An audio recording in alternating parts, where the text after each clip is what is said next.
বিসমিল্লাহির রহমানির রহিম। মুসলমান ভাইদের প্রতি আসসালামু আলাইকুম, হিন্দু ভাইদের প্রতি আদাব। সম্মানিত নেতৃবৃন্দ, আমি শ্রীমঙ্গল কমলগঞ্জে 2001 সাল থেকে কাজ করতেছি। আমার নিজের অনেক উন্নয়নমূলক কর্মকাণ্ড আছে। এই সব মিলেইয়া মানুষ আমাকে মায়া করছে, মানুষ আমাকে ভালোবাসছে, আমাকে বিপুল ভোটের মাধ্যমে আমাকে জয়ী করছে। ভোটের ডিফারেন্স 1,20,000-এর মতো। আমি টোটাল 1,70,900 ভোট পাইছি। ইনশাল্লাহ মানুষ আমাকে ভালোবাসছে দিকে এই ভোট পাইছি, আর কোনো কিছু না। আমি মানুষের সাথে কাজ করছি, আমাকে মানুষ মূল্যায়ন করছে। আমাদের প্রতিদ্বন্দ্বী প্রার্থীদের সাথে আমি খুব ভালো সম্পর্ক রাখছি, কিন্তু এক জায়গা থেকে আমি নাম বলবো না, উনি উল্টাপাল্টা কথা বলছেন যে আমরা সেন্ট্রাল দখল করে আমরা রেজাল্ট নিয়েছি। তো আপনারা তো সবাই ছিলেন, কোথাও কি কোনো সেন্ট্রাল দখল হয়েছে?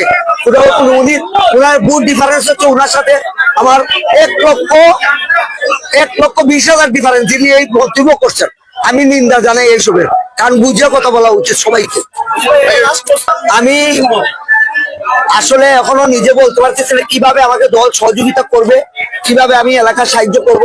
তবে আমার প্রতিশ্রুতি আমি পুরা করব ইনশাল্লাহ। প্রথম ফোকাস থাকবে আমার চা শ্রমিকের উপরে, এবং তার দ্বিতীয় হবে আমাদের পর্যটন শিল্পের উপরে, তারপরে আমাদের কৃষক, তারপরে আমাদের মেহনতি মানুষরা, আমাদের অন্যান্য সমস্ত জায়গায়, এবং আমাদের পাহাড়ি অঞ্চলে যারা আছেন তাদেরও সাথে আমি আছি, তাদের সাথেও কাজ